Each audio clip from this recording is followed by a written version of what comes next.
This is a perennial digression, an extended experiment in imposing my thinly undiagnosed ADHD on others. My name is David Armstrong, but more importantly, today I have with me Michael Martin, poet, scholar, biodynamic farmer, and philosophos in the literal sense as a lover of Sophia.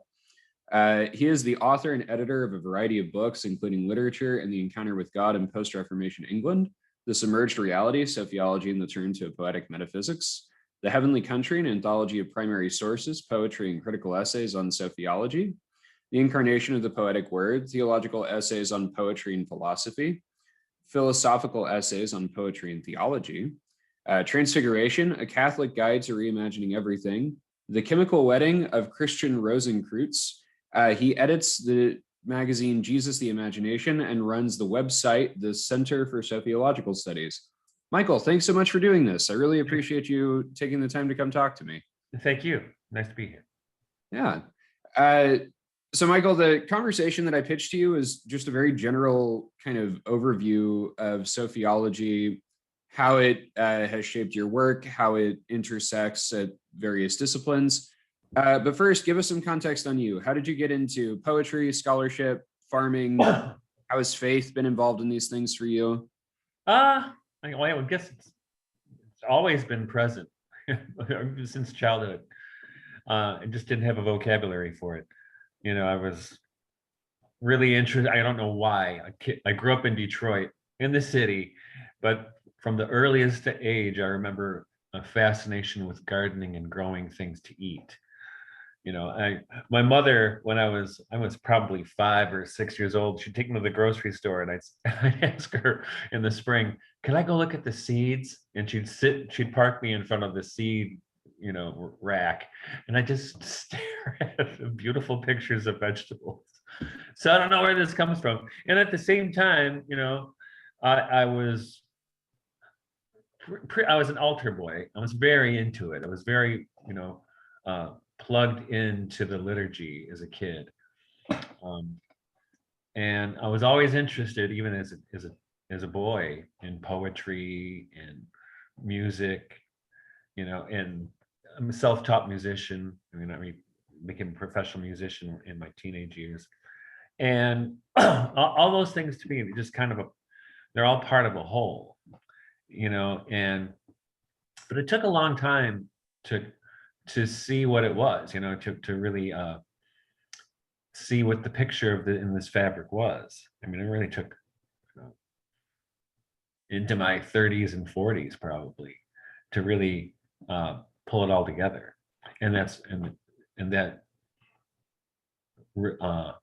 wound up in Sophiology. Yeah, so that takes me right where I want. When did you first become aware of Sophia as a figure that commanded your attention in like a conscious way? Like, did you have like a mystical experience like Soloviev? Did you come across her as like a discursive concept? Talk to me about that.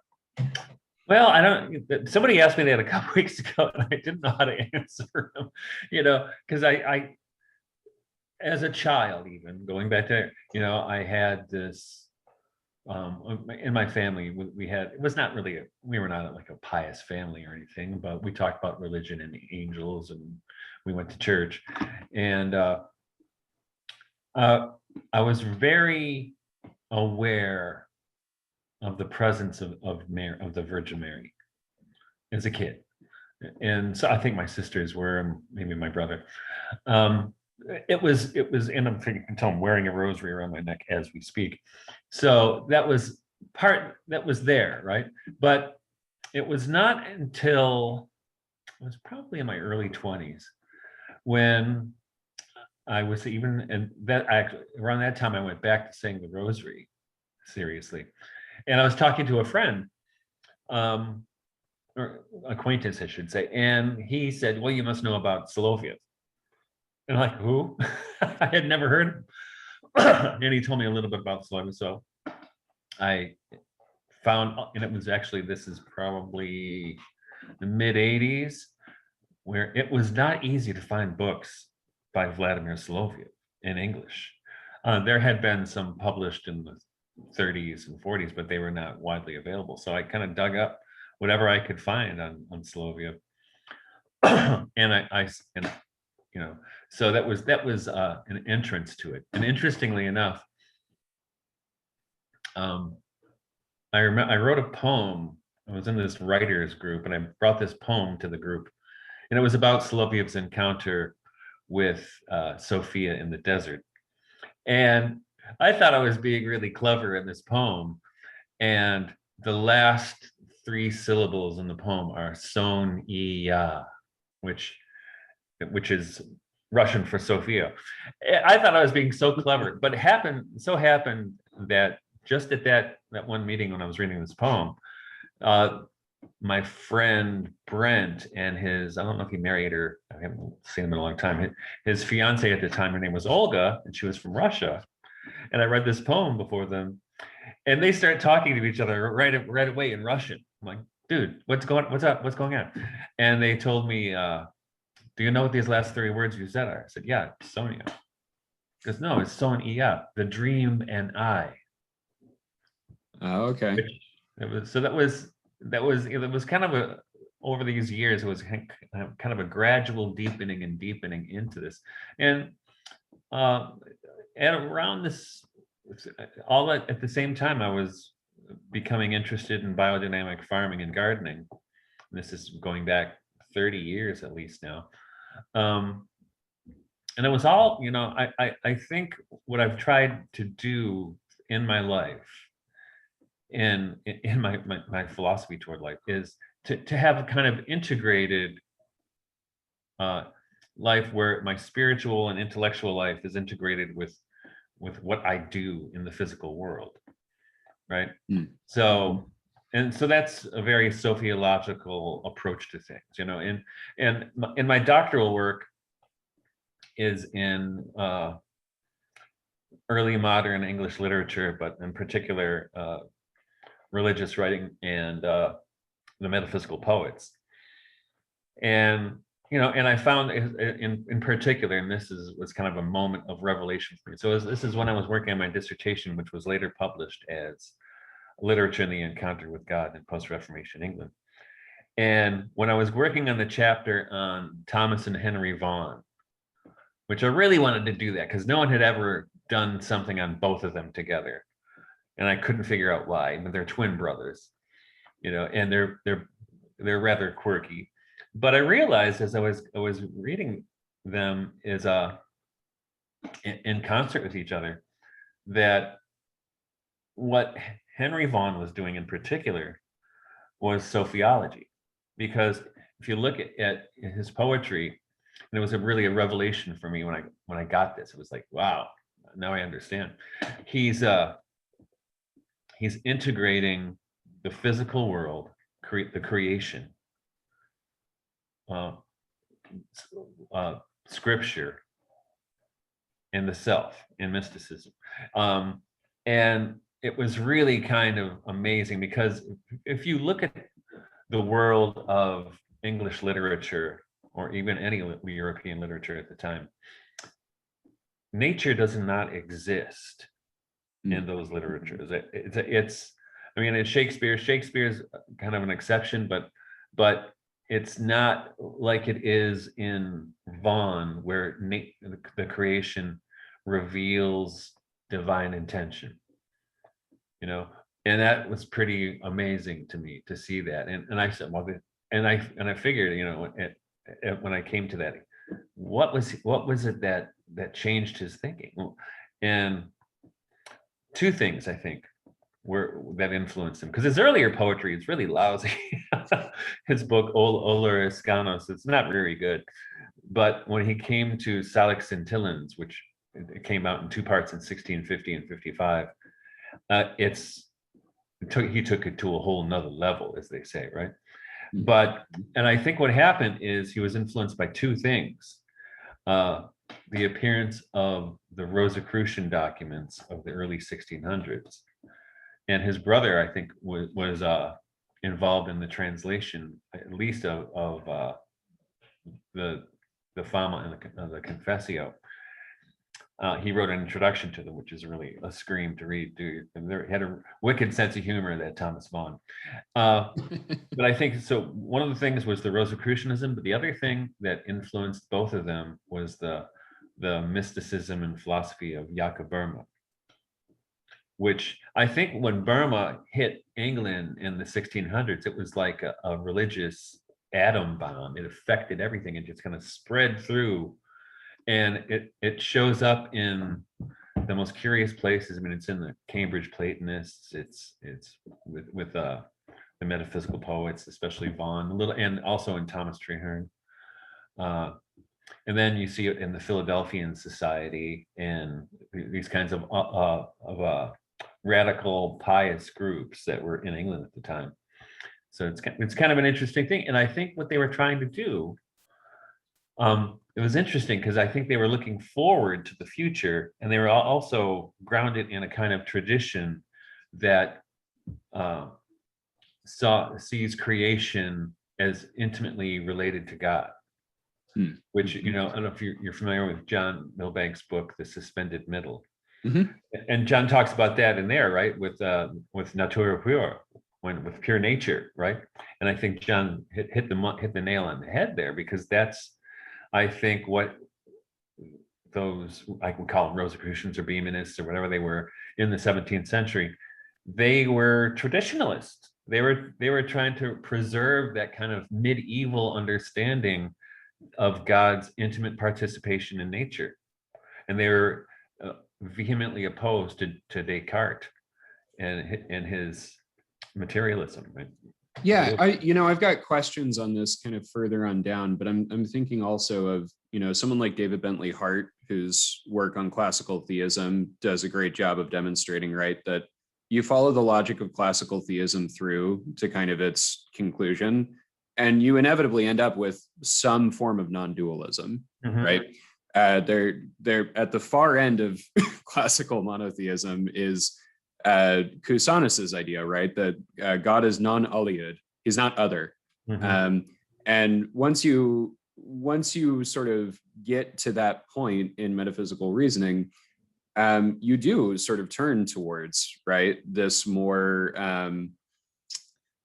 this idea of nature as expressive of the divine, as expressive of divine intentionality, that does kind of put you in common cause with, and we'll talk about this further on down, people who are more maybe like occult in their leanings, or more magical or neo-pagan. We've been talking about this long enough that we should just define Sophiology at this point. And you have a very basic and comprehensive definition that I think is useful because it's so malleable. How would you define Sophiology? I hate definitions. Well, if I would I wouldn't define it, I would describe it. Okay. I would describe Sophiology as the metaxu. It's the between science, religion, philosophy, art, and it's also the between the created order and the supernatural order. Right? It occupies that space, and that's why Sophia, or the Virgin Mary, is so important to that. Because if you think about it, you turn to Sophia in Proverbs 8, right, where she is accompanying God at the creation, and the same thing happens in Luke, right, where behold the handmaid of the Lord.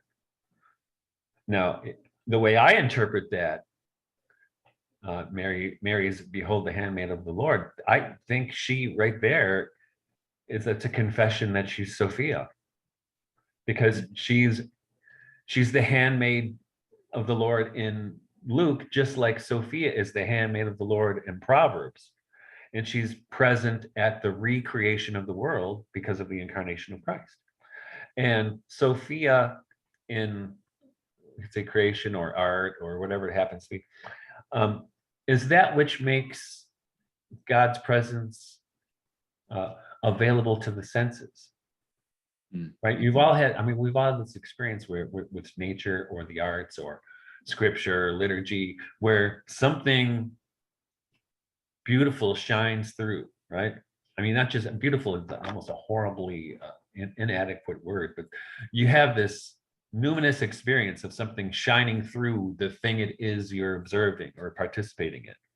And you know it's not just that thing, right?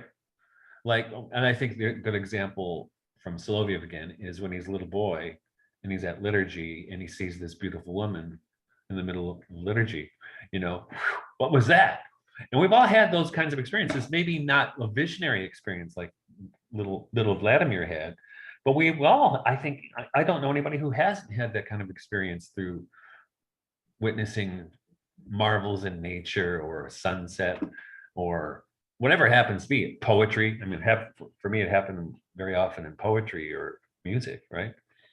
Yeah, it reminds me of C.S. Lewis talking about joy, right? And surprised by joy. And he seems to find joy both in sort of, you know, kind of higher places and also in banal things, right? So I'm thinking of his like little toy garden in the tin. But sorry to cut you off. No, not at all. But I think that's what Sophia or Sophiology is it's occupying that space or being attentive to that space where those things happen. And I certainly think, you know, going back to the Virgin Mary, I mean, she quite literally makes the God palpable to the senses. Mm-hmm. And that's it right there. I mean, so I think there's a strong relationship of Sophiology to phenomenology, for instance. And you probably, you know, in the early phenomenologists, so many of them had these religious turns. Edith Stein's like probably a great example, but I mean, even Heidegger, you know, Heidegger, I mean, when I talked to somebody recently, wanted to know if Heidegger was anti-Christian. I don't know if he's anti-Christian, but he's not an atheist. You know, he might not want to use that language, but he's talking about the appearing, something that appears. And I think Terrence Malick, you know, who before becoming a filmmaker was a Heidegger scholar. Mm-hmm. Mm-hmm. I think when I saw The Thin Red Line, I told one of my colleagues, I said, it's like being in time, the movie, you know, because it really is. It's about, you know, all those things that Heidegger talks about, care, you know, about what appears, and it's so beautifully rendered in that film, and I think Malick, I think David Bentley Hard, Milbank, they all have this strong sophiological thread in their work. And I think with David in particular, it's becoming more and more obvious over the last few years. And did you read Roland? Yes. Yeah, I actually kind of laid all his cards out in that book, right? Yeah, absolutely. Yeah, I read a couple of reviews for Roland over at Al Kimmel's blog, and that's actually how David and I were able to connect, and we were able to set up the interview that he and I did. But yeah, I mean, I agree with everything you're saying, and I think too, you know, my graduate background is in religious studies and classics, and it seems to me that, you know, already in Proverbs, because Proverbs, you know, all the sapiential literature is coming out of the period of early Judaism. It's not actually coming out of ancient Israel.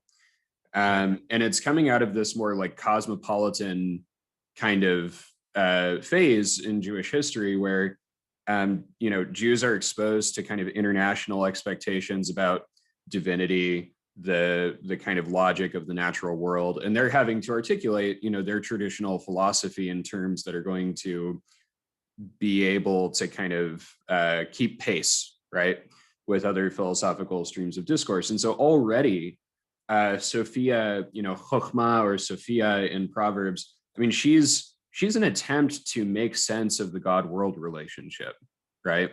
And it's the same case in Luke Acts or in Paul, when Paul, you know, talks about Christ as the Sophia of God. All of these are attempts to make sense of the, you know, this kind of weird asymmetrical relationship between God and the world, where on the one hand, God is not other than the world, but on the other hand, God is not reducible to the world either, right?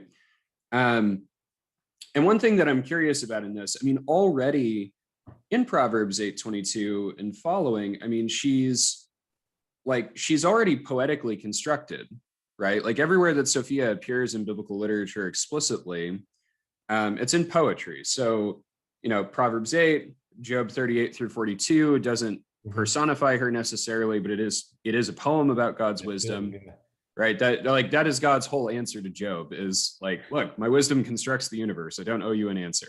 Right? Yeah. Or even in like Ben Sirach and Wisdom of Solomon. I mean, and also too in the parables of Enoch, where Sophia ends up getting basically assimilated into the Son of Man character, right? What's the connection between Sophia and poiesis? Why is she so intrinsically poetic? Does it have something to do with the phenomenology implicit in Sophiology? Well, I think you pointed to it when you said you experience these things at the point where you bracket your intellect. I mean, intellect's a good thing, right? But you can't take it into heaven. You know what I mean? I'm a fear musician, but there's an interesting thing that happens when you're a musician where you're practicing scales and all this stuff, right? You're just working it, you're just trying to get your fingers to do the right thing.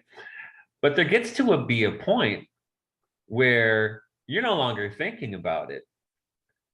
And you're just present. I mean, jazz musicians do this, right? But also Irish musicians do it, where they kind of let go and they're just present to the music, to what's happening right there, to all the other people, right? And it's really beautiful. My friends and I, when we play music together, and that happens, we go, it's mysticism. That's what it is. But and that's what I think with phenomenology, right? That's one of the core tenets of phenomenology, is to bracket your assumptions.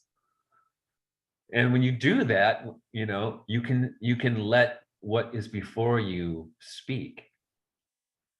And I think, and that to me, and that's why the subtitle of Submerged Reality is about a poetic metaphysics, because you have to, it's rationality is not going to get you there. It might take you to the threshold, but to cross the threshold, you have to surrender. And you see this in medieval mysticism, in like who am I thinking of? Marguerite Poretta, right? And other beguines, where it's kind of an abandonment. They speak in terms of erotic abandonment. But I think it's also intellectual abandonment. You have to abandon your intellect at a certain point and experience what is. And I think that's what I think happens. And I think this is the experience you have. This is why I think people have these kinds of experiences through music or poetry, because those are times where you kind of short circuit the intellect. And all of a sudden you're crying and you don't know why you're crying, but you've just been moved. You know what I mean? Yeah. And you can't explain it. You can't explain why you love a certain person. Why I love my wife. That's not fair. You should love everybody equally. You know what I mean? Why this one? Why? What is love? So there's so much that, and I think that's why I think Sophiology is in a way that the antidote to this hyper data-driven, intellect-driven culture in which we live. Yeah, I remember.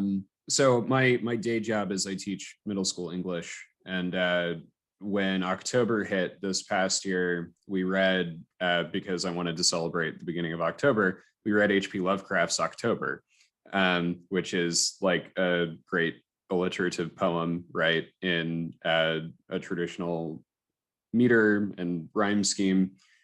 And I read it for the students, and it became especially clear to me with my sixth graders, like they had just never heard literature read in like a passionate way that was like meant to kind of almost like magically engross you, right?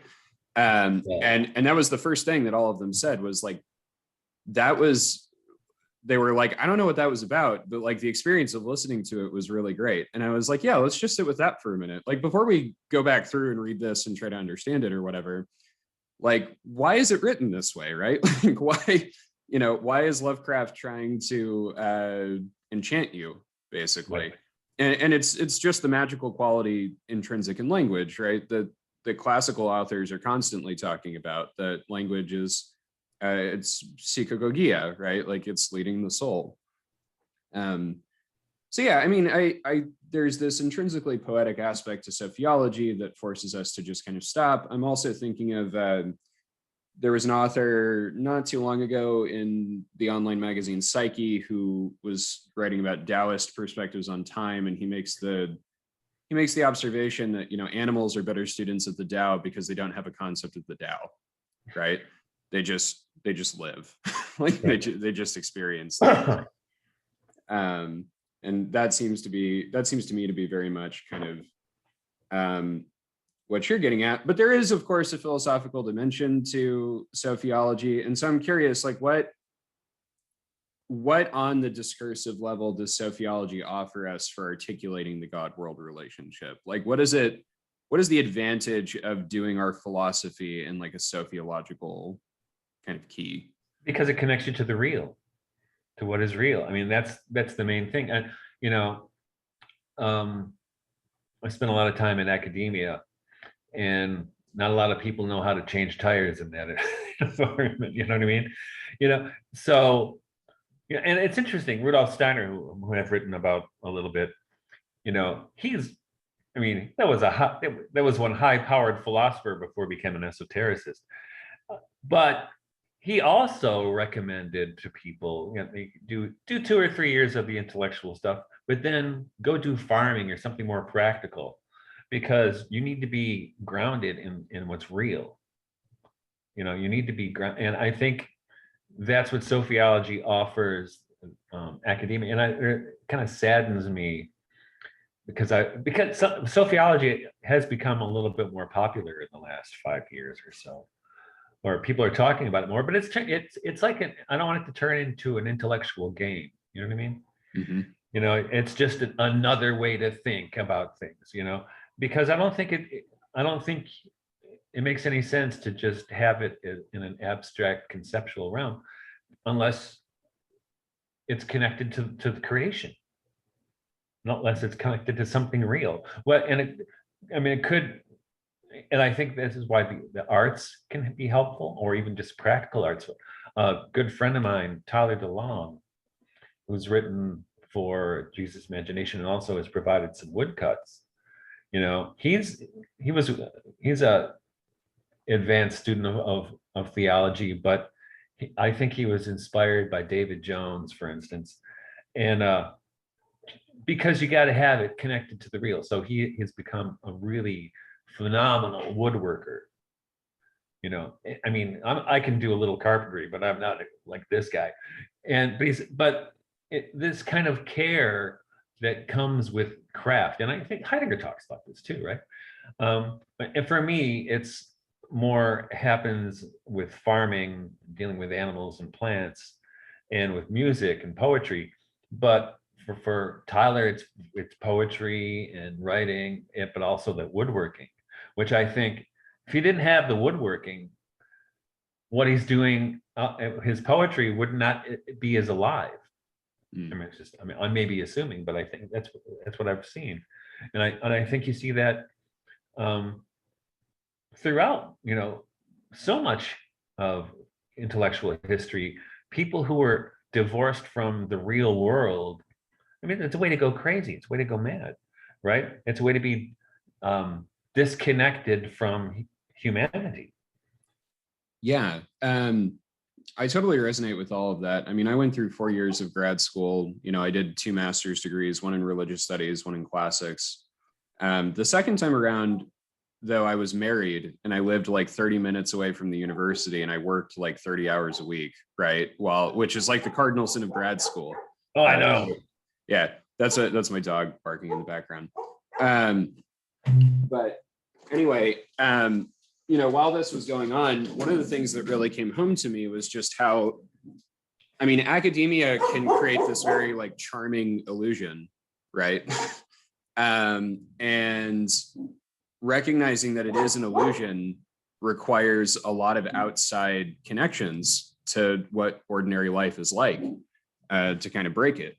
And it occurred to me that a lot of people functioning in the academic world, they've just perfectly assimilated to it, Yeah, they don't know there's another world. Yeah. They don't. And often, I notice this particularly with my Marxist colleagues. They seem to have a real contempt for the proletariat, with normal people. So I mean, I do have some of my friends are academics and intellectuals, but most of my friends are people who have real jobs. You know what I mean? I'd rather be around people who, one of my friends is a pipe fitter. I love hanging out with him, because he talks about deer hunting and, all kinds of other things. He knows how to do all kinds of carpentry and stuff. So whenever I need help, I give him a call. That's, and what, it's people who are disconnected from the real world are really at a disadvantage. And then they become lost in kind of Gnostic, alternate reality. You know what I mean? Yeah, absolutely. So in that sense, Sophiology, when it functions as a philosophy, I mean, it functions almost more the way that a philosophical school would have in antiquity, that it's not just a set of ideas, it's actually like, it's a whole practice and orientation towards life in the world that one has to learn actually before and as preface to, the ideas or the experiences the philosophy is meant to generate. That's how I think of it. I mean, I might be the only one, but I don't think, and I certainly I'm indebted to Rudolf Steiner for thinking in those kinds of practical terms, even though, you read Rudolf Steiner, people don't necessarily think practical right away. But I think this, for us, my wife and my family, being connected to the rhythms of the agricultural cycle and the breeding cycle for our animals, amazing what really not having to, but choosing to be a part of that. You realize what, and like I said before, I grew up in Detroit, you realize what people have lost, by modernity and postmodernity.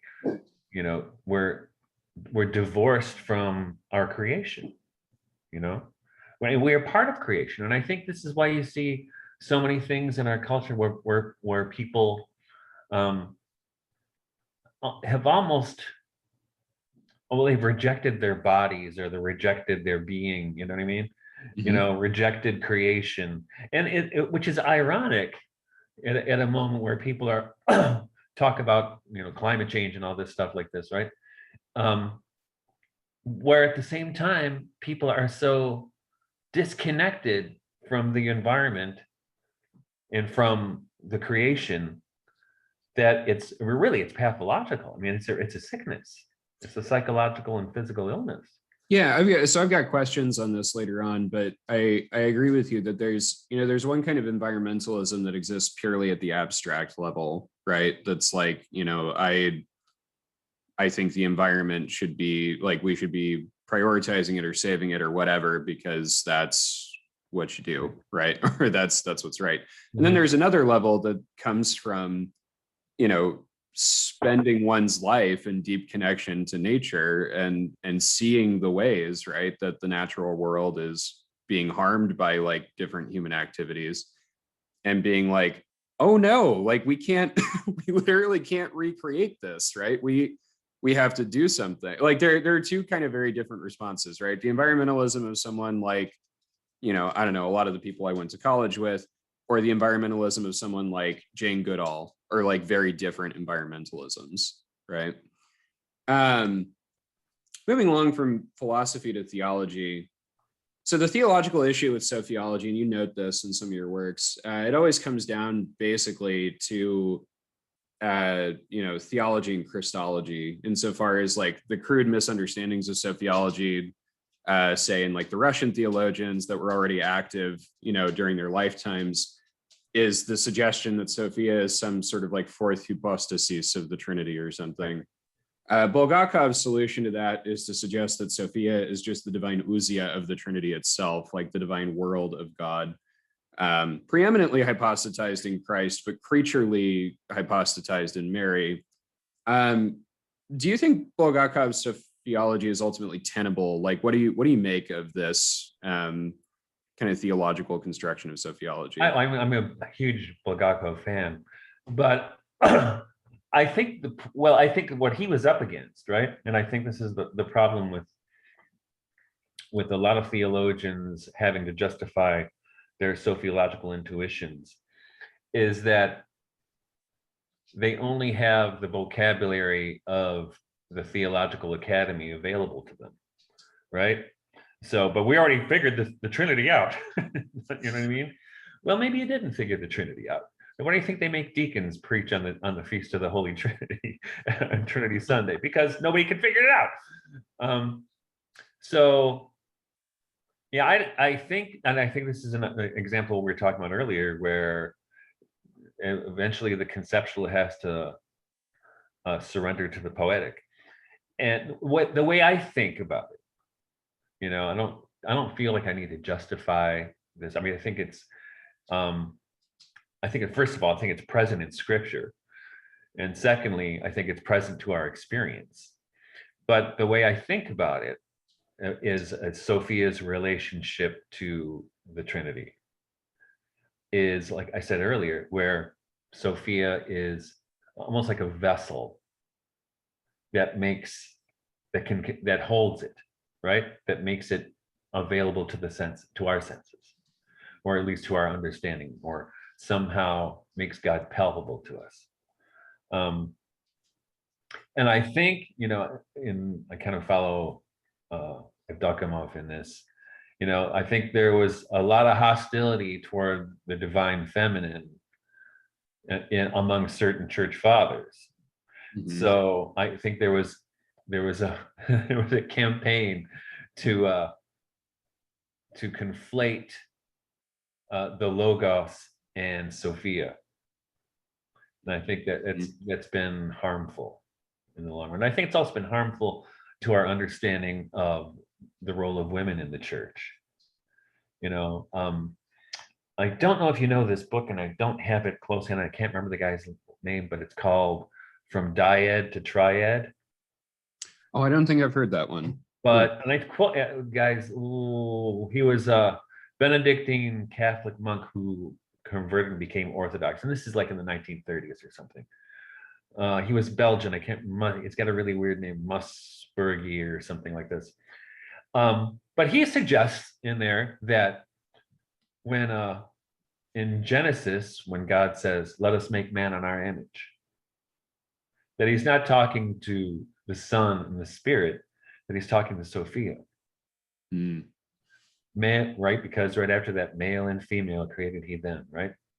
So I think if that could be a more accepted theological proposition, I think that would provide incredible healing to the Christian psyche and to the women, and to women in particular. And I am not, John Milbank has called me a feminist theologian, which is kind of funny, because when I was working on, and even in graduate school, I would read all these feminist theologians. I was like, oh, geez, I can't take this, because it was so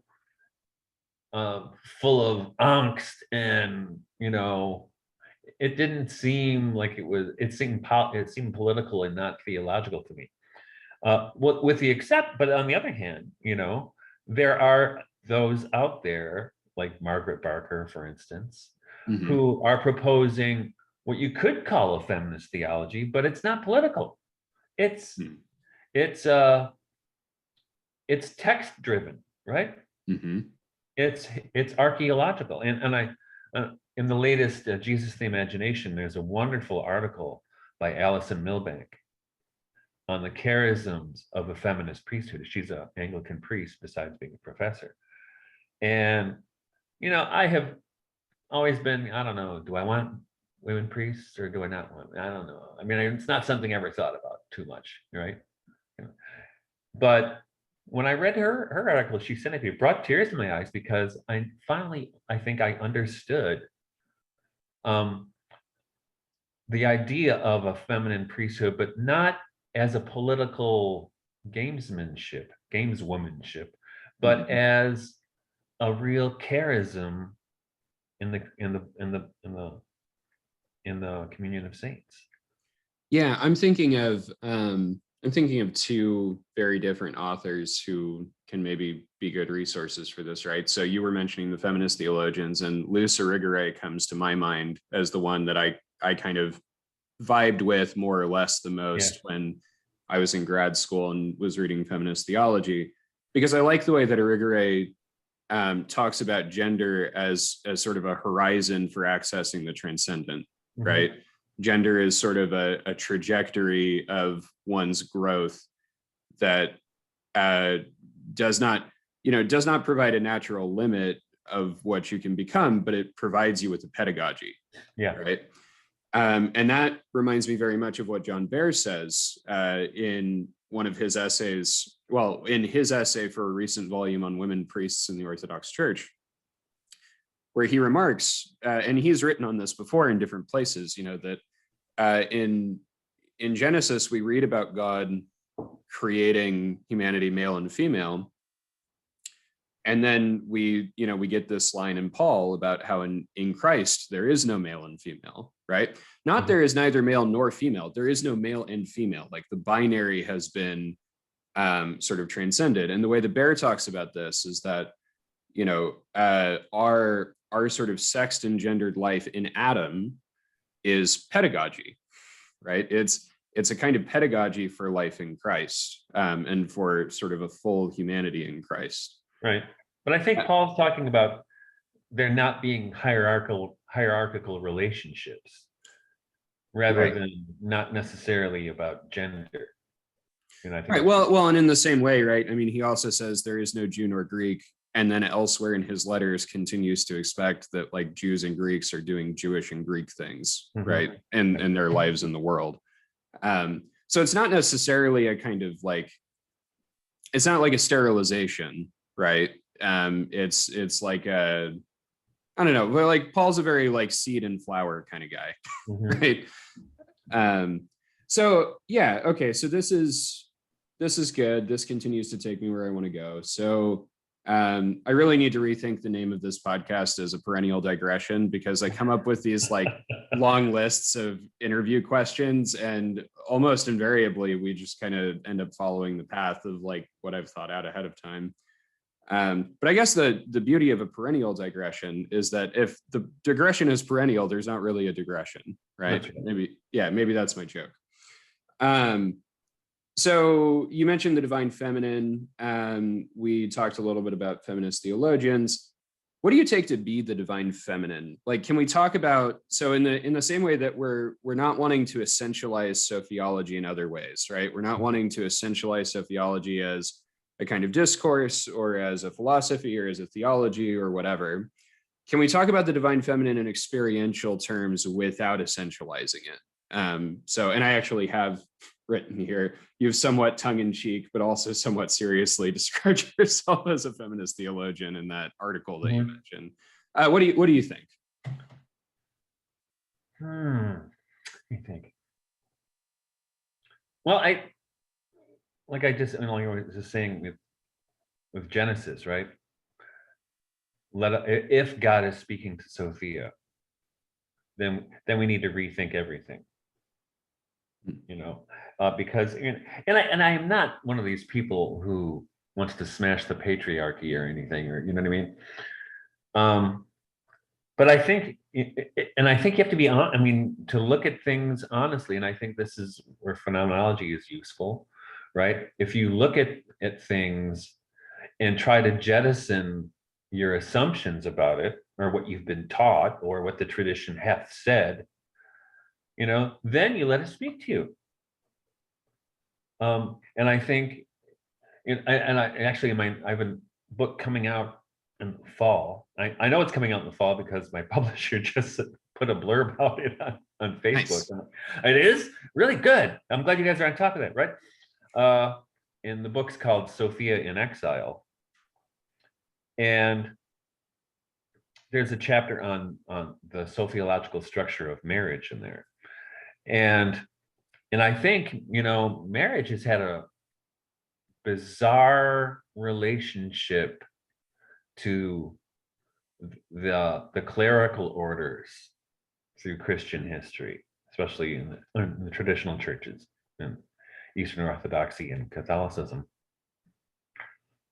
In that marriage has been kind of presented as the second place, right? Well, you can't be a priest, or none. Okay, well, you can get married. There's that, even though it's a sacrament, right?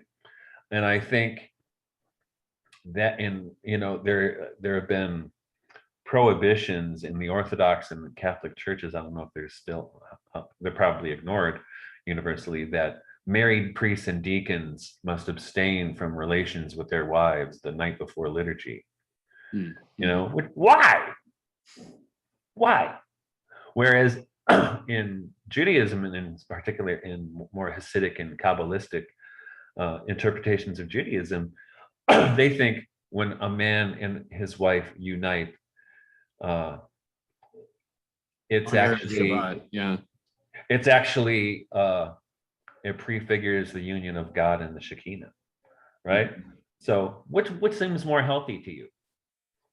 Which view seems more healthy? I think, if Freud hadn't existed, Christianity would have had to invent him, right? Mm-hmm. So I think just in these kinds of very simple, questions, and I tell my students when I teach philosophy, I said, philosophy is just really kind of dumb, right? It's asking really dumb questions that have very complex answers, right? Like, why do we do this? I don't know. Because we always did, Yeah. And I think to look at things and to why is that a rule? What does that make any sense? Yeah. It's really, Mount Athos, right, with the prohibition against women coming onto the island. Come on. And I know it's not fully enforced, but they might let technically they're not even supposed to let female animals onto the island. Oh gosh, yeah. That's pathological. Yeah. It really is. No. Like I totally hear you. So I didn't mention this earlier, but the middle school I teach in is a Jewish day school, actually. Oh, nice. And one of the things I've got like a lifelong love affair with Judaism, and I often think that of course Judaism has ascetical traditions to it, right? Like the Lurianic Kabbalists are like fairly, they're fairly celibate people, and you had the Qumranites and whatever. But on the whole, Judaism's affirmation of the rhythms of nature and the rhythms of bodily life and all of that. If Jewish Christianity had survived antiquity, right? Like if we had just maintained like sort of a Jewish core to the movement, then not inhale so much Neoplatonism, right? Yeah, or at least taking our Neoplatonism with like a super healthy dose of remembering that the authors of the New Testament are not Christians, right? They're fully ensconced first century Jews who would have been kind of shocked and appalled probably to think that the movement was going to become majority Gentile after they all died, right? and would be very confused by our situation today. but yeah, I mean, I like too that Kabbalistic way of conceptualizing, that the divine presence as it exists in this our lowest sephira, right, is intrinsically feminine. Yeah. That it's that the task of sort of gathering the sparks and repairing the world. You'll like this, actually. So my school this year, we're doing a project with the middle schoolers where we're creating a garden in our garden space. And our kind of theme for the year is, how do we grow tikkun? How do we grow repair? Nice. Right. Yeah. So that's, all of these things are near and dear to my heart. And I agree with you that there's something intrinsic to Christianity where I don't think we ever fully took Paul seriously in terms of what he understood sacramental life to open to the people who enter it, right? Because the minute we came to want to sort of fully integrate into Greco-Roman society as a respectable, collegium or Right. philosophical school or whatever, we really ditch quite a bit of what the New Testament straightforwardly says. Yeah. Or as in Genesis, it's all for a plate of beans, right? Yeah. We give our inheritance for a plate of beans. Yeah. I love Clement and Origen of Alexandria. And also I think even with their brilliance, I mean, they are really prone to intellectual games to get out of what the text sometimes straightforwardly says. Right? Well, and that in my book, the book that's coming up, there's a section on, the long history of interpretation of the Song of Songs, right? And Origin, it doesn't really mean what it says, But you think about it. I mean, what a wonderful thing that's still in the Bible. Yeah, because it validates the sacramental union of man and woman. Right? Yeah. However, we had to get it in there, right? Yeah, and even though monastic tradition has bent over backwards trying to say that the text does not say what the text says, which is insane. Really, it is so insane. But it's funny though, in the history of that book, when the printing press first arrived in England, I think between 1585 and maybe 1620 or something, 120 versions of the Song of Songs came out in various verse translations, and they were all most of them were in octavo format, so they were available to relatively poor people. And people were not reading it for the monastic commentary, trust me. Yeah. So thinking about, the divine feminine and the divine masculine, turning to something we've alluded to in your work, but in a more direct way, if the world is full of God because God is not other than the world, though the world is not God, it is at least full of possible gods, right? And so you've written quite a bit on the value of paganism, neo-paganism, even like Wicca and different magical traditions. I really dig this, just as a scholar of religion and as a fantasy nerd, among other things. It seems like there's a lot of talk about these sorts of things, and like in the sciences, there are related paradigm shifts with the growth of like panpsychism, both in physicalist and idealist forms. Okay. Lewis, of course, famously thought that like we have to become pagans again before we can become truly Christians, and the animist and Platonist attitudes towards reality are like way closer to a Christian cosmology than secular modernity is. What's your take on like how can Christians reclaim, for lack of a better term, what is our like native paganism, if that makes sense? Like how do we kind of respond to and interact with paganism's resurgence? Yeah. Well, when I first started writing about that stuff, I said, well, this is going to get my head on the block right here. But I was really glad, actually, in the meantime, to see Milbank and David Hart, who are also, I think a sociological insight will bring you to this realization. I really believe that. And David gets into it in the Roland book. But where do you see his next book, by the way? I looked, my publisher asked me to look at it. It's, I don't know how he's pronouncing it, Kenogaya or Kinogaya. He mentioned it. He mentioned it in our interview. It's cool. I'm excited for it. I think it's the best thing he's written. But it's based on kind of a retelling of the Hymn of the Pearl, the Gnostic Hymn of the Pearl, and it's wonderful. I mean,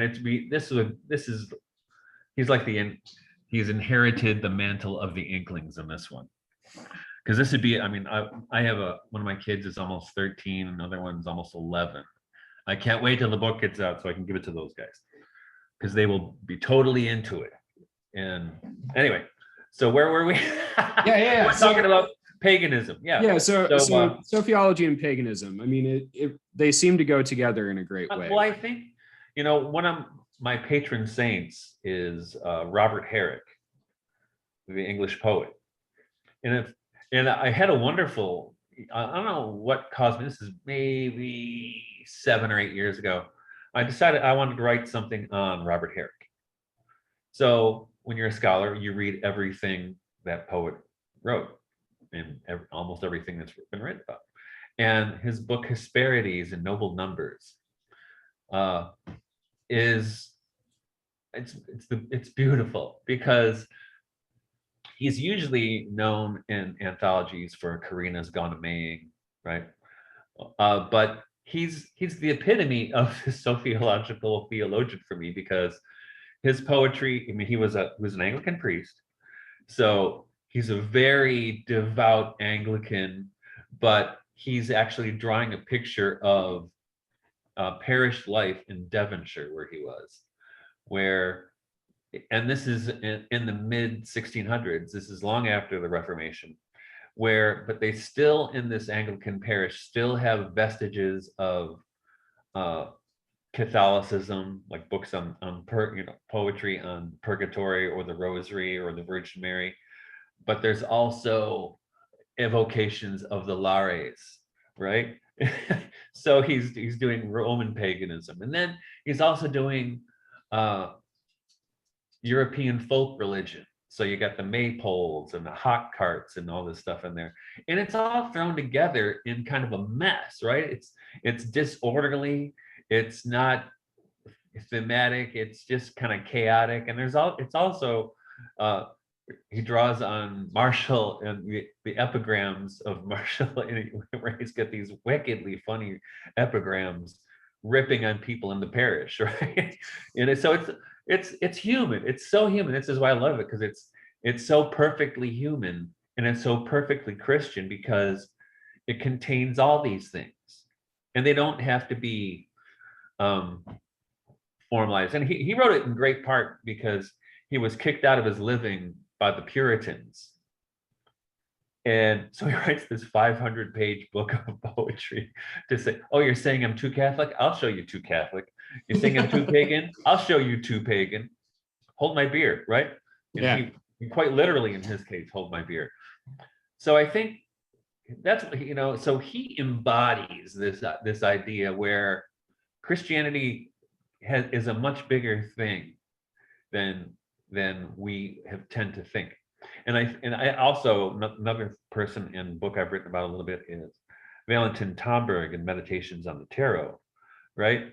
When I read that book when I was 24, 25, having gone through Catholic education, gone to a Catholic college, I read that book, and my notion of what it means to be Catholic, or what the Catholic Church is, went, wow, it's much bigger than I thought. Right. And I think we want to fit. I mean, I think we want to fit the Catholic Church, or the church, let's say the Christian church, into something comportable, something we got this little box, we can transport it over here. But that's not what it is. And I think I talked earlier about Thomas and Henry Vaughan, and Thomas was an Anglican priest, but he was also an alchemist. And they absorbed these traditions, right? They and I think if you look at going back to the Middle Ages, the Renaissance, like the Plato Academy in Florence, for instance, and how you read the letters of Marsilio Ficino, and his letters, and he was a priest, and his letters are full of astrological advice, right? In his letters to Lorenzo de' Medici, for instance, and other people. He says, I noticed that Mars is on your ascendant right now, right? So you should be aware of accidents, So this, this universe that used to exist, and when I first started thinking about this, I used to think, wow, I'm basically a Renaissance Catholic in a way. I mean, from back in the day, or medieval Catholic, because I think I don't know what happened, or I'm sure we could trace it, but I think like you were saying earlier, how Origen and his contemporaries kind of absorbed the assumptions of their greater culture, which was neo-pagan or pagan Neoplatonist culture. I think we have absorbed in modern Christianity the assumptions of the greater culture. And we pretend we haven't. That's the funny thing about it. No, not us. We're separate. We're apart from this. But we've taken it all in. But I think what's happened, because our culture is disenchanted, the church is disenchanted.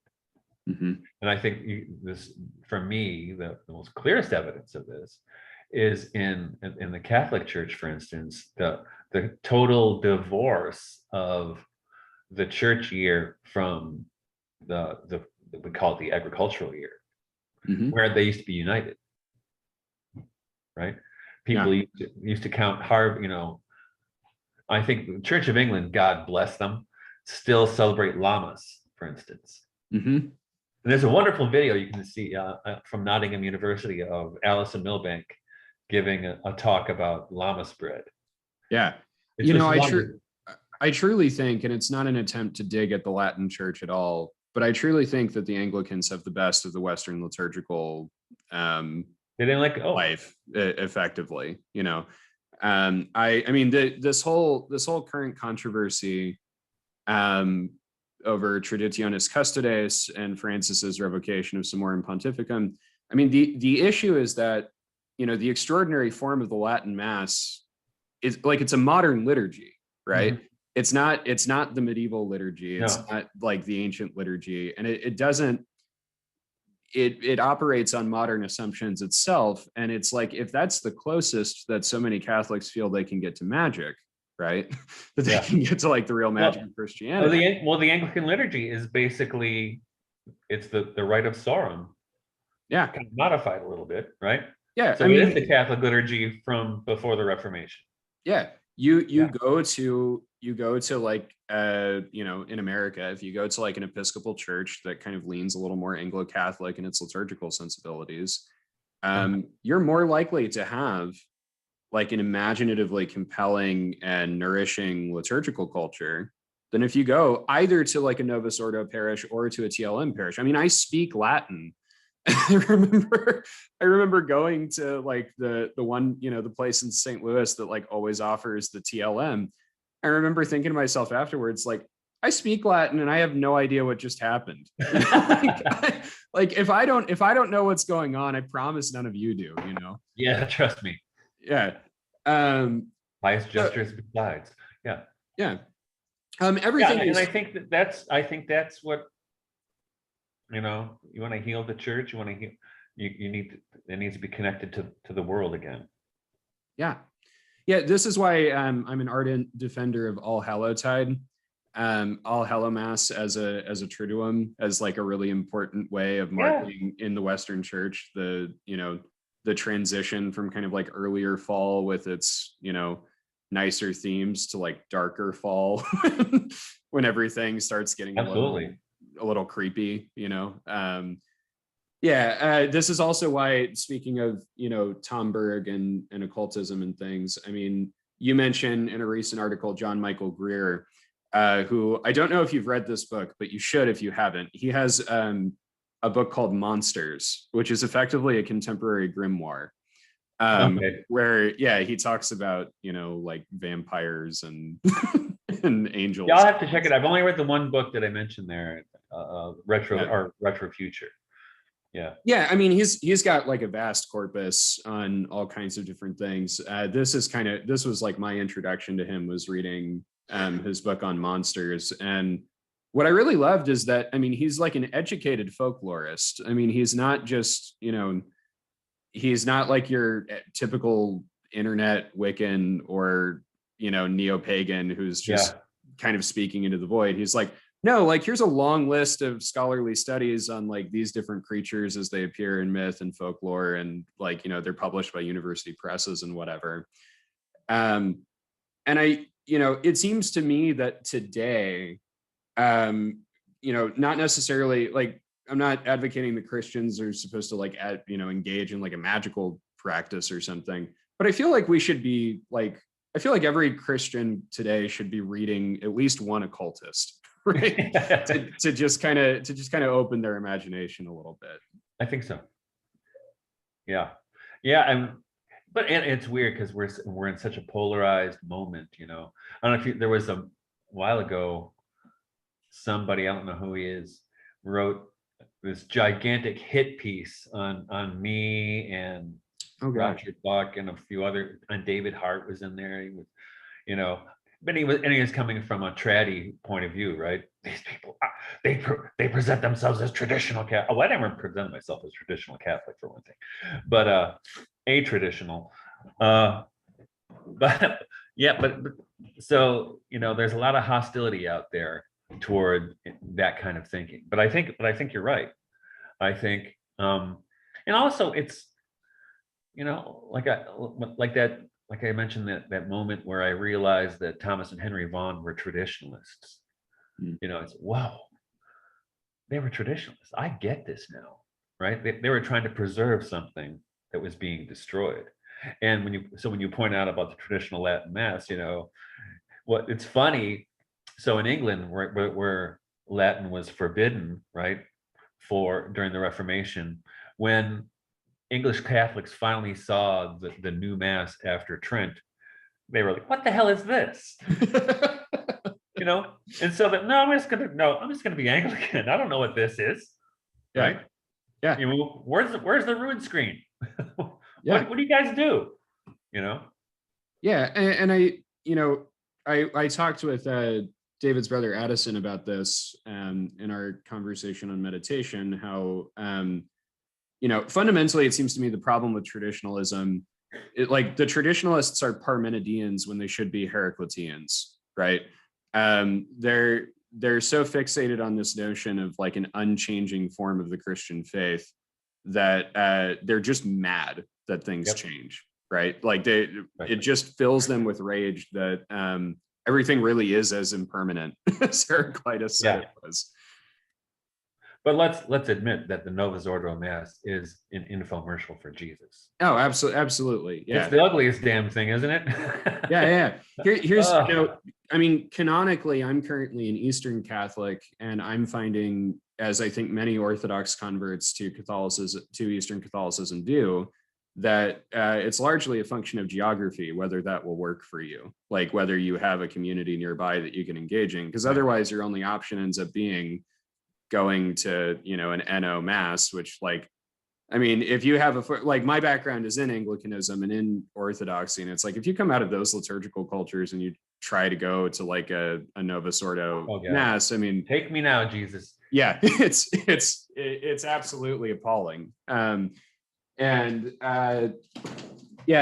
it seems to me that Francis's move was motivated by correct understandings of what was going on in the traditionalist movements. And also, I don't know that he's really thought through what it's going to take to make the Novus Ordo like a satisfying liturgical culture for I don't know if they're interested in that. Yeah. And And there's a lot of toxicity in traddy culture, you know. So Yeah. I mean, I can understand. I mean, how many of them don't you know, they're sedevacantists, right? Yeah. I mean, Yeah. yeah. I mean, what are you going to do? Officially or unofficially, right? Right. So kind of on the subject of Anglophilia, because we've come back again and again to Anglicans, it seems. You've written in Transfiguration and elsewhere on how Christians they're going to ultimately need to move on from the magic of the aesthetics of like the Inklings and old world Christianities, and they're going to need to find new syntheses. I mean, Lewis and Tolkien have been my kind of literary and intellectual masters since I was like 10 years old. And I agree with you, right? Like I love Inkling studies, and there's also a kind of escapism to Inkling studies. Like even though the Inklings themselves were not really escapists the way they're often accused of being, like the attempt to just go back again and again and again to the Inklings is like they've solved all of our contemporary problems. And I love Tolkien. I mean, I mean, he really, his imagination and his intellect are astounding to me. Mm-hmm. Lewis, I don't think Lewis could stand next to him, but he's not his equal, I don't think. Yeah, I mean, I don't. And I think that's kind of a traditionalism where these people want to, you know, start smoking pipes, wearing tweed, drinking beer, and talking about, you know, coming up to somebody's rooms at Magdalen College. You know, it's all very romantic, but very often the same people describe themselves as distributists, but they don't do anything that's distributisty. Not a thing. They still shop at Walmart, right? Yeah. So I think it's a kind of cosplay. Yeah, and I mean all of that is attractive to me personally. It was the kind of Anglican I was interested in being when I was an Anglican, right? It was arguably even the kind of Orthodox I was interested in being as a canonical. I understand Orthodox. That. I mean, I totally, I've been there. I've been through that, but I think we have to. I don't know if it's just finding new forms, but I think, and this is kind of a radical statement, but I think in a way the hierarchies get in the way. Mm-hmm.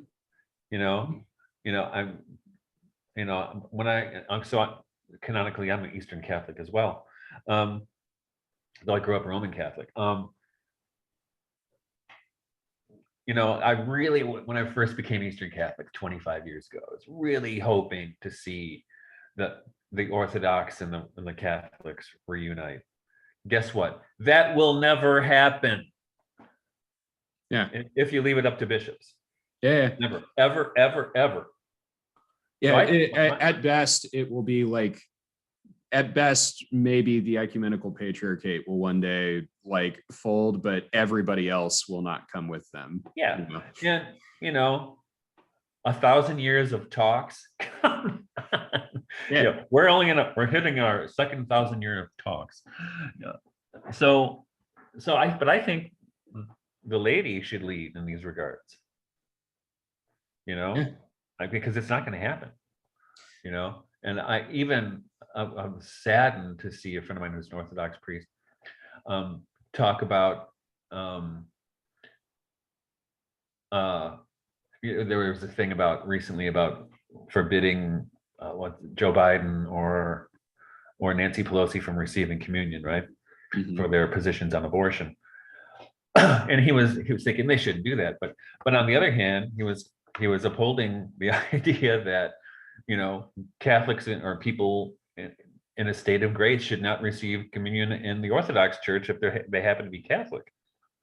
And we know that it doesn't work the other way around, where in the Catholic Church the Orthodox will be admitted to communion without question, right? Yeah. So it's so dumb. But yeah, I personally have kind of come to this, through experience, not purely through thinking about it, just through realizing that, I mean, the people that are most affected by the schism don't tend to be clerics, they tend to be lay people, right? They tend to be lay people who have uneven geographic access to different communities who have like very real and valid reasons for wanting to switch communities. And there's all this red tape. And I kind of think it's just incumbent on lay people to actively ignore schisms. Right. No, I'm wondering, so what jurisdiction are you in? Technically, I'm a Ruthenian. The nearest parish to me is like an hour away from where I actually live, right? It's a very tiny community. It's in like an old beaten down church in downtown St. Louis. I live in like the adjacent county. So for me to have gone from, being ensconced in a Greek parish, which I left for a variety of reasons, to like, that's my nearest access to like what is theoretically my kind of Christianity, right? It's like, that's not realistic. Like I can't actually make a life there, right? Yeah, that's happened to us too. So where was I going to go? I was going to go someplace. Interesting. When we first came into the Eastern Church, it was with the Romanians. We had to leave because they found out we weren't Romanian. But the bishop of the Romanian Church in the United States, John Michael Botein, you know him? I don't think so. No. One of the few bishops I really have respect for, but he told me a long time ago. He said that prior to World War II, in Romania, there was not the churches, the Orthodox or the Catholics. They admitted people back and forth all the time. They didn't care. But after World War II, because the communist government took all the Catholic churches away and gave it to the Orthodox, that created a lot of bad blood. Mm-hmm. But prior to that, there was practical ecumenism. Yeah, that's still the case on the ground in like the Middle East and in the Ukraine and stuff. I think it should be the case also. This is maybe my more controversial opinion in this conversation. I think it should be the case between Catholics and Anglicans, because I don't think I buy Apostolicae Curiae. I think that Saepius Officio, the response of the Anglican archbishops to Apostolicae Curiae, has the better argument, basically, that the standards that Leo is holding the Anglican Mass to for like how to be able to tell if a real ordination or Eucharist is happening, if you apply those to the ancient ordinal liturgies, if you apply those to the ancient Eucharistic liturgies, then actually nobody has a real Eucharist, right? So I don't know. I'm at a place in my life where I'm just like, what is the point? We're all across the board, all of our communities are dying.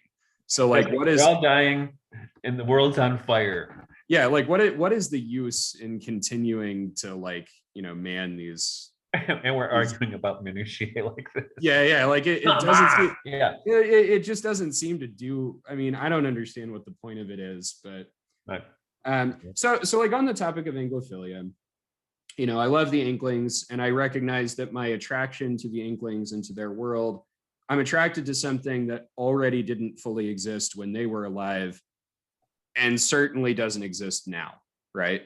And it's the same thing. You talk in your article in the most recent issue of Jesus the Imagination about Sir Thomas Mallory's Mort to Arthur. I've got a talk tentatively in the works with Malcolm Gwite sometime in the next month on the subject of Arthuriana and modern reception. I feel it, I feel the tension there acutely. Like on the one hand, the Arthuriad, I mean, it continues to be imaginatively captivating for contemporary Brits and Americans. I mean, like this week, right? There's a movie about Sir Gawain and the Green Knight coming out, which looking forward to that. Yeah. Yeah, it looks awesome. And yet on the other hand, for as much as I love it, I'm not always sure what Arthur really says to me as like an American Midwesterner, right? What kind of real relationship do I have to this this tradition? And that kind of, I think, applies across the board to like Christian Anglophilia, right? Like this, like we're, our closest connection to apostolic Christianity or to kind of the tradition is not really directly through Rome or through Greece or anything. It's through England, right? Yeah. But we're living in a completely different situation too. What do you think about that? Well, it's interesting that with the exception of Mallory, most of the Arthurian literature was written in France. So there's something there, and I think, well, what Mallory put together, it's an apocalypse, right? It's an apocalypse. It's a cataclysm, and that's why it's interesting with the once and future king, right? The inscription on the tomb, right? Here lies Arthur, hic jacet Arcturus.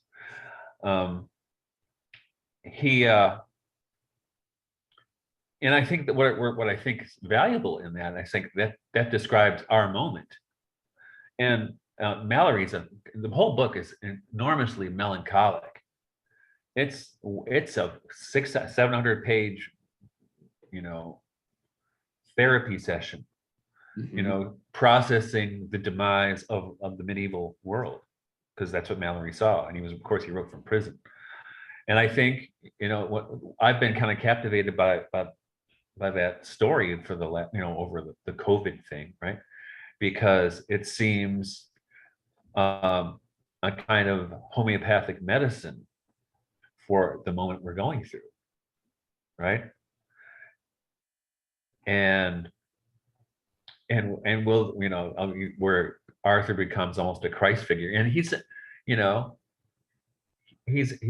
pathetic character, and I mean in the traditional pathos way. He just is. I mean, it's so sad what happens through that, through all these kind of mistakes. In fact, I think another person who captures this beautifully, this idea, is Thomas Hardy in Far from the Madding Crowd, right? Where all these little things that seem inconsequential become triggers for, human suffering, right? And the end of a culture, right? It's very sorrowful, and I think that's the fascination with Arthur, is that we trying to capture that part before it fell apart, right? And I think that this is also a fitting metaphor for the church right now. I think I wrote a blog a year ago about the once and future church, right? Because the church, I mean not just I mean church broadly speaking, is likewise going through this kind of death process that happens at the Battle of Camlin at the end of Arthur's life, right? And but how does Arthur get healed? At least according to the story, he goes to the island of Avalon to be healed by women, right? By a priestesshood, or whatever. So I think is that a fitting metaphor for our own moment? And I think it is, but I think it's also something that may not happen. I mean, Arthur didn't come back, right? Yeah. Right. So, and I mean, you can apply this to kind of any apocalyptically expected messianic figure. Frankly, you can even apply it to Jesus, right? I mean, like the New Testament is filled with this expectation of Jesus's like imminent parousia, as a very Jewish Messiah, right? Like he's going to like beat the evil gods, beat the evil empires, and reestablish God's kingdom in the world. And like that doesn't happen in the whole New Testament. And I love how Paul has to change his mind. Yeah. How Paul's like, well, okay, let's just pretend as if you were coming today, right? Because like that proscription about when he tells people not to marry, well, because he thinks the parousia is next week, But then that's why I told people not to marry, not because it was, and then that's the thing that the monastic orders jumped on, right? See, it says right there. Thank you for interpreting that out of context. Yeah, but and it's already late by 1 Corinthians, right? Because Paul's writing some 20-ish years after he joined the movement, right? And, I mean, by that point, he's like, all right, guys, like it's really going to happen any moment now. Right. Well, Thessalonians, right? And I think Second Thessalonians was written first, because that's one where he's really freaked out. And in First Thessalonians, like, well, maybe it'll happen, maybe it won't happen. Yeah. He And this is why probably, if Luke is the latest of the synoptics, then when Luke, Luke's apocalyptic narrative has this whole window in it for the life of the church and of the evangelical mission and everything. And then John's gospel, like in John, there is no future parousia. It's just like Jesus's crucifixion and resurrection. Like that's the eschaton, right? Yeah. It's already happening. Yeah. And I think that's the way, and I think, that's, speaking of phenomenology, right? I think that's French phenomenology in particular was able to contribute. I mean, I think Jacques Derrida in particular was able to contribute something beautiful for the Christian imagination, but I'm not sure a lot of people have paid attention. And when he talks in his latter work, which is very apophatic, his Sophia Nam and the gift of death, and where he talks about the non-arrival of the Messiah, right? I want the Messiah to come, but I don't really want the Messiah to come because I have plans for next week, right? Which is it kind of, and I love that because here's a guy who's actually being honest. Yeah, and in some streams of Kabbalah, he's just never coming, right? Yeah. Like the point of messianism is that he doesn't ever come. And yeah, I mean, I think that's a real tension kind of intrinsic to Christianity.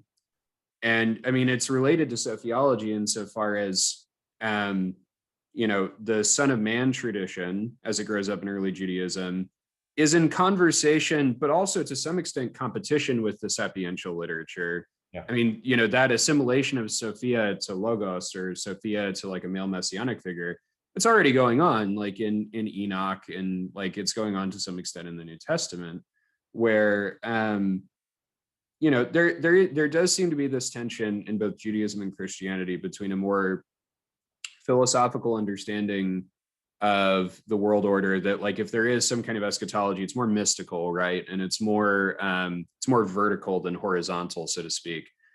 And then there's also, there's just the charge of the language. I mean, to call Jesus Christos, right? Like Jesus is Messiah, and like he's Son of Man Messiah, and he's Son of David. Like it's all these different messianic paradigms that are just being conflated with the person of Jesus. And I don't know, I mean, the more I study this in the New Testament, the more I like see the bifurcation of the early fathers on these questions. I don't know if Christianity is supposed to resolve the tension. Like, I kind of think we're supposed to live between the polarity of, Jesus is like maybe never coming back, and also he's coming back. I also think, it's the word time, right? How it's interpreted in the New Testament, kairos or chronos. And in David's upcoming book, where he draws on the Gnostic mythos, and I've been more and more fascinated by this idea of alternate realities in a Gnostic sense for some reason, over the last year and a half. But that's and part, I think, of where Sophiology has a relationship to that kind of Gnosticism. It's not necessarily about being the knowers, right? But it's about learning how to see, about learning how to see what's real, right? So, and so many things in our culture and around us are so not real, but we accept them as realities. And I think, like I mentioned earlier, this connection to divinity and creation, I think you have to have both to be a sane person. To be connected, you know what I mean? To be, and I think learning how to see in that sense is a relationship to that kind of Gnosticism where, kairos is not time. It's, parousia isn't the second coming, it's presence, right? So coming aware of the presence, becoming present is essential. And I think that's, if you're going to have a kind of awakened ones in a Gnostic sense, that it's only because of that, because they're people who are alive to presence. Yeah, and I think David's really been working hard to make that to get people to understand that. And I think that's what I think is wonderful about this book that's coming up, is because he can make that available to children. I mean, it's not really a children's book, but it's a book children, or at least young teenagers, could read. Yeah. We need that. Yeah. If you dig alternate realities, you'll like the pitch that I'm working on for Jesus the Imagination. Okay. Yeah. Because it seems to me that, Alexander Kramov wrote an article a few years ago on kind of how to best fit evolution into Christian theology. And he talks about, the dominant option today is basically a form of perseverism, theistic evolution, this idea that, well, you just allegorize it and you say that like God created the evolutionary universe. And there are advantages to this, which is that like, it doesn't require us to like bury our heads in the sand about evolution. And it invites us to see like God's creative wisdom in the evolutionary order. But the problem it always runs into, according to Kramov, is that, and I think he's right about this, is that like inevitably you end up having to ascribe like the suffering and death and decay and dissolution that drive evolution as an engine to God on that view. Right. So he posits instead, if you read the Greek fathers, it's clear that they are alterists, meaning that, they believe that the cosmos as it exists now is still God's creature, but space-time and matter as they exist are fallen. And so like evolution as it exists involves death where it would not have otherwise. And corporeality is very different than it would have been otherwise, right? Right. Like, Adam and Eve for the fathers and for most early Jews, I mean, they start out as like angelic beings. Right. And because that when after they're kicked out of the garden, it says God makes for them coats of skin. Mm-hmm. Doesn't say animal skins. Mm-hmm. It's coats of skin. Yeah. I think it's right, like you. I think it's a fall from a kind of somewhat like angelic state of being into a deeper fall into matter. Yeah, and flesh requires a history. Yeah. Right. Flesh requires a history, and so the whole kind of evolutionary history of life on the planet. And it's weird, like it bends our whole notion of like how we tend to think of space and time in like purely linear ways, right? But in this sense, it's like, well, the whole evolutionary history of the universe, it still manifests on the one hand God's creative wisdom. Like there's still glory that's going on in the emergence of like physical laws and life and all this other stuff. But it's also the case that this is all almost like a shadow being cast backwards and forwards, right? from a vertically hierarchically superior kind of thing. And so in response to your call for submissions about flesh and spirit, it occurs to me that, there are consequences for how we talk about flesh versus spirit. If we're thinking from within that more altarist framework, right? That like the goodness of life in the body as we experience it is really good, but it is bifurcated at every moment. Mm-hmm. Right, with a simultaneous experience of diminution and fall and whatever that I think is actually best captured imaginatively. Like I'm a big lover of Jim Henson, and I loved The Dark Crystal growing up, and it's like that movie is actually like a really great representation to a great extent of kind of what the Christian tradition has historically said about human beings, right? This kind of leads me towards talking about your farming stuff. By the way, I want to be conscious of your time. Are you good to do a little bit more? Or do you need a little bit more? Yeah, I have somebody supposed to be coming to the farm in about a half an hour, I think. Gotcha. I think we can wrap up in plenty of time before then. So you are a farmer. You use biodynamic practices on your farm. You teach courses on how to do that. My wife and I were blessed enough to purchase a home this past year with a generous backyard. I built some vegetable beds. I've got like a thriving vegetable garden at the moment. I'm curious for those who, because I was raised much like you in kind of an urban and suburban wasteland. How are those who are like trapped in those kind of industrialized and ecologically toxic urban areas? How can they reconnect with Sophia when they maybe don't have the opportunity to actually buy land and do the thing, so to speak? Well, we started small. I mean, there's a, I don't know if I have it on my website. It might be on our farm's website. There's a picture of my wife, my wife, and my oldest son in our first garden. And my son's 31 now. So he was about 2 at the time. And we were renting a house in suburban Detroit, a little yard, but we started a garden there. And then we moved to a bigger place, which was on a double lot, also still in the suburbs of Detroit. And we had a beautiful garden. It was gorgeous. I made a French potager, and because I was at the time I was a Waldorf teacher, but I was also a landscape designer, and we made it beautiful. But then we kept incrementally. Then we got a bigger place farther away with 2 acres. Now we're on a 10-acre farm. But you can start wherever you can start, right? My advice is don't wait till you have the perfect circumstances. Like the one of my favorite poems by Czesław Miłosz on angels. The end, it says, "Day breaks, another one. Do what you can," right? So that's it. You do what you can. You don't worry. Don't wait till you have the perfect circumstances. And I think that's good advice, not just for gardening, but for community living or whatever. You just you start where you are. Don't get ahead of yourself, and you can grow from there, literally. Yeah. Yeah, no, I mean, we had before we lived here, we had an apartment with a balcony that faced neither east nor west, but south.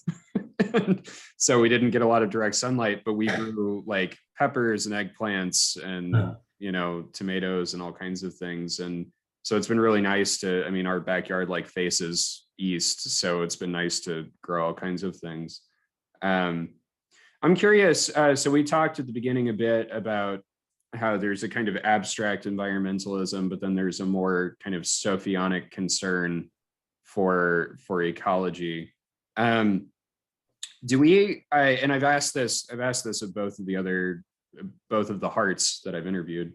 Is there hope for a Sophianic future, like socially and politically, without catastrophe kind of intervening to force us to work out? Or, what do you think?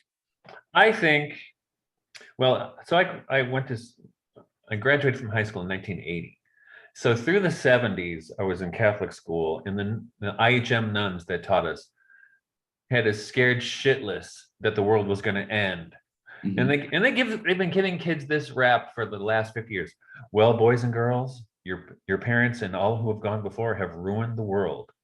It's up to you to fix it, right? Oh yeah, that's helpful. You put that on a 7-year-old, right? Right. And years later, I was teaching at Mary Grove College, where also went to school, which was also run by the IHM nuns, and we're at some luncheon. And one of the IHMs is giving me this gloom and doom thing about the environment. I'm like, wait. You guys have been doing this for 40 years. It's not working. You can't scare people into being good citizens or to taking care of the environment. Right? So again, so you start where you are. So I don't, and this is, you mentioned John Michael Greer. And in that same piece I wrote about Paul Kingsnorth, and Kingsnorth are kind of getting the right idea. I mean, they're both worried about environmental catastrophe, but Kingsnorth at least is saying, well, I don't know if I can do anything about that, but I can do I can do something on this 1 acre or this backyard, right? And I think that's the right approach, and we've taken that. Has been our project. Is like, I don't want to talk about environmentalism. I'll just do it, okay? And we are doing it, and actually, we're 6th year at this farm, I think. And there's a big difference in the quality of the soil and the vegetables now from when we started. So I think I don't want to think about apocalypse and catastrophe, because the other thing that I can't really stomach is all the people pushing the so-called Great Reset right now, and they're all of a sudden all the the corporations are environmentally conscious. Yeah, right. Yeah, the guys who ruined the world are now telling us how to save the world. Okay, that makes no sense.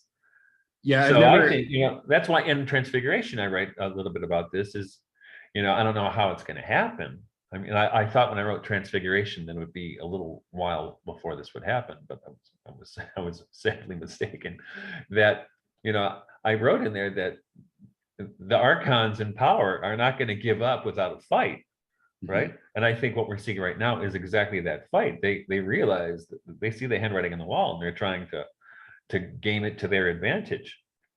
But what I see, if and this is what we try to do here on the farm, not just with growing it, but we also have festivals here on the farm where we invite people. We do May Day, St. John's Day, Michaelmas, and then we also do 12th night, which is a lot of fun. And there's a lot of hunger for being connected to something real. It was interesting in May when we did May Day, and it was still under COVID restrictions, but we invited a few families, but about 60 people showed up that I don't even know, because they heard we were having this festival, and it was a human thing, and so it's kind of a beautiful experience. But so people are hungry for reality. Yeah. I often think this, first of all, just to second something you said, I mean, I never have tolerance for a corporation telling me that if I just recycle, everything will be better. Plastic. As though me, I mean, like, I'm not saying I shouldn't recycle. What I'm saying is, my recycling activity is not going to offset, some pharmaceutical company dumping, like hundreds of pounds of chemicals into a lake or something. Really. You get your little I gave ribbon. Or like, my I voted sticker. And I mean, I think like, this is my thing, is that, I mean, the older I get, the more I trend towards, kind of like more lefty and progressive politics. But I realize that for me, a lot of that comes from not so much, like a highfalutin kind of theory oriented place. It comes from just like living in the world and wanting to be able to live and flourish and form community with other people, and finding that just like the way that our society is presently structured inhibits that at almost every level, right? Like it inhibits that solidarity with other people that is so much at the heart, right, of like Catholic social doctrine, and of like the kind of, specifically like Anglican socialism, of like the English modern tradition, of which Chesterton's distributism is really like a diminished form, right? But it for me, it does seem that it's like, I mean, look, if you step away from the binary really for a minute, like the real question is just like, what does it take to kind of live a fully human life, right? And like, how do we design society around that as like the primary principle, or like the primary good? And I do feel that, I mean, both on right and left, there are people who are not phrasing the issue that way.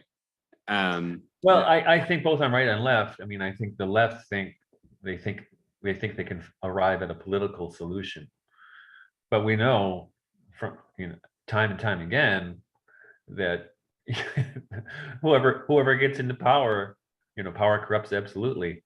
Nothing happens. Nothing changes. I mean, remember when Obama, when he was running for president the first time, he was all Mr. Pro-environment.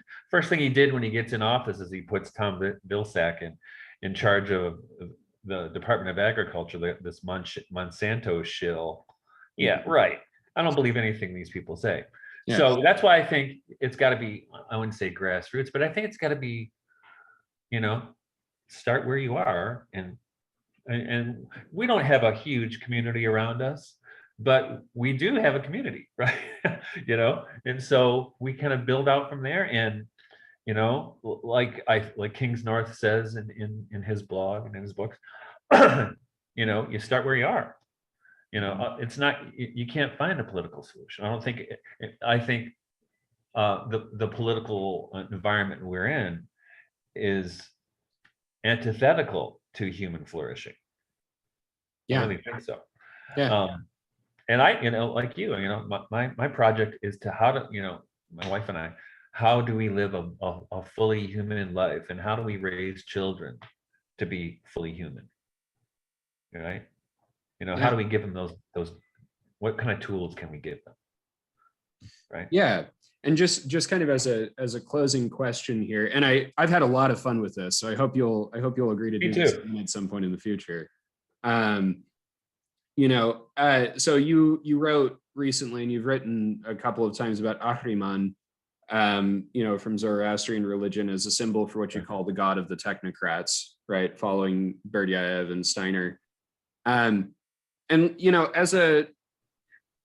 So there, I feel bifurcated on this question. So like on the one hand, I'm fully with you that this kind of like reductionist anthropology represented by transhumanism, right, and by the dreams of people like Elon Musk or whatever, of like humanity's destiny is to just like like we're basically just become Star Trek. For as much as I love Star Trek, it's like I don't want to become Star Trek, I don't want to live there. I mean, certain aspects of it are good, but like those are the aspects that consistently don't work out in the series, right? And I think that's kind of where I feel the bifurcation is that, like, on the one hand, I agree that like we can't look to technology to save us, and on the other hand, I notice in my own region, I notice in my own world that it's like, well, it's not like an ultimate good, but there are these ways in which movement, like it would be really great, for example, if the greater St. Louis region where I live could invest in like green tech that benefits ordinary people, right? Or like better transit, or, better housing or whatever. So like, how do we balance, and like, this can maybe be a question that we, give like a hint at and talk about it a different time. But how do we balance like resistance to Ahriman on the one hand, while also like envisioning a better future and like actually working towards one from our local communities, and kind of branching out that way, if that makes sense? Well, for us, it's what we do here on our farm is we run a CSA, which, if you know, that's a community supported agriculture. So people buy a subscription to our farm, like in the winter, and they're entitled to 18 weeks of vegetables. And we also have a cow share. So people invest in our cow, and that way they're part owners in our cow. And so then they're entitled to however much milk they want a week. We have one person who gets 5 gallons a week, but most people get a half gallon or a gallon. So that that kind of thing is resisting Ahriman right there, right? Because it's connected to you're connected to the people who grow your food, and we're connected to the people who eat our food. We haven't branched out that we could, I suppose, to providing meats, because we do raise chickens and ducks and hogs. We sell eggs, but that's kind of a very practical, something probably just about everybody can do, be connected to a farmer. And that way you're resisting the machine, right?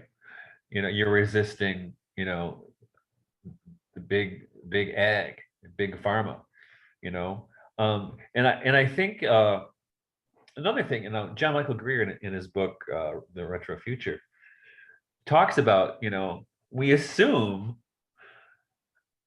that things will always go on. We'll always have, this kind of transportation. We'll always have unlimited access to energy. He said, it's not going to happen. It's going to fall apart eventually. And he suggests in that book that what you have to do is you have to start thinking about how you will live without digital media, and how without other things, right? Like even automobiles, right? And he points out, which I think was a brilliant observation, because I forgot about it, about Hermann Hesse's book, The Glass Bead Game, or also called Magister Ludi. How it takes place in the future, but there are no computers, there are no flying machines. People travel by train, right? So So I think it's, and I think right now, one of the things that concerns me about what's going on right now in the world is that I think the bad guys are trying to at least ensure that they have that kind of stuff for a little longer and not everybody else. Mhm. Right? I'm seriously concerned that they're going to try to herd people into cities and apartments to disconnect them even further from the real. Mhm. If that happens or not, I hope it doesn't, but it could. Um, but I think, so connecting to the creation, connecting to other people, and liturgically connecting. For us, for the last year and a half, because our parish is an hour away, so there's no way we can get there. Especially now that we take care of my mother who has dementia, it's not going to happen, and we have cows, right? So there's so much work here to do. But what we've started doing is we started having house church with my brother-in-law's family, so which has been very nice. But it's just a way for us to connect to what's real, and to maintain a liturgical life, right?